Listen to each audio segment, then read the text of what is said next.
ঈদুল আজহা শুভেচ্ছা। আজকের এই সুন্দর দিনে, মহিমান্বিত দিনে আমরা নিজেরাই এই কুরবানি দিতে পেরে আসলেই গর্বিত। আল্লাহকে শুকরিয়া আদায় করছি এবং সেই সাথে সাথে দুটি মেয়েই কিন্তু বাড়িতে, আফিদা খন্দকার, প্রান্তি, সে কিন্তু জর্দান সফর শেষ করে একদিনের ছুটিতে, শুধুমাত্র ঈদের দিনের ছুটিতে সে বাড়িতে এসছে কুরবানিটা দেওয়ার জন্য।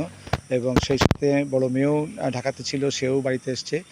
পরিপূর্ণতা পেয়েছি। পরপর দুটি ঈদ আমরা, গত কুরবানির ঈদেও আমরা সবাই একসাথে ছিলাম, এবারও ঈদটা আমরা সবাই একসাথে করতে পেরে আমরা অত্যন্ত আনন্দিত এবং গর্বিত। লাগছে, সবাই একসাথে আছি, মায়ের হাতে রান্না খাচ্ছি, গরু কুরবানি দিচ্ছে, এটা দেখছি, ভালোই লাগছে আমাদের।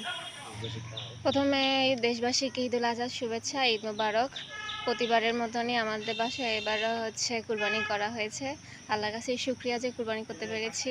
আর একদিনের ছুটিতে বাড়িতে এসেছি, কারণ পরিবার, আত্মীয় স্বজন, তারপর সাতক্ষীরা জন্মভূমি, মানুষদের ছাড়া ঈদ করাটাও খুবই কষ্টের। এজন্য একদিনের ছুটিতে কষ্ট করে বাড়িতে এসেছি। আরও মায়ের হাতের গরুর মাংসটা ফেভারিট, এজন্য এটা খাওয়ার জন্য আরও তাড়াতাড়ি চলে এসেছি। নিশ্চিন্তে খান স্বাস্থ্যকর অল টাইম পান। All time healthy life.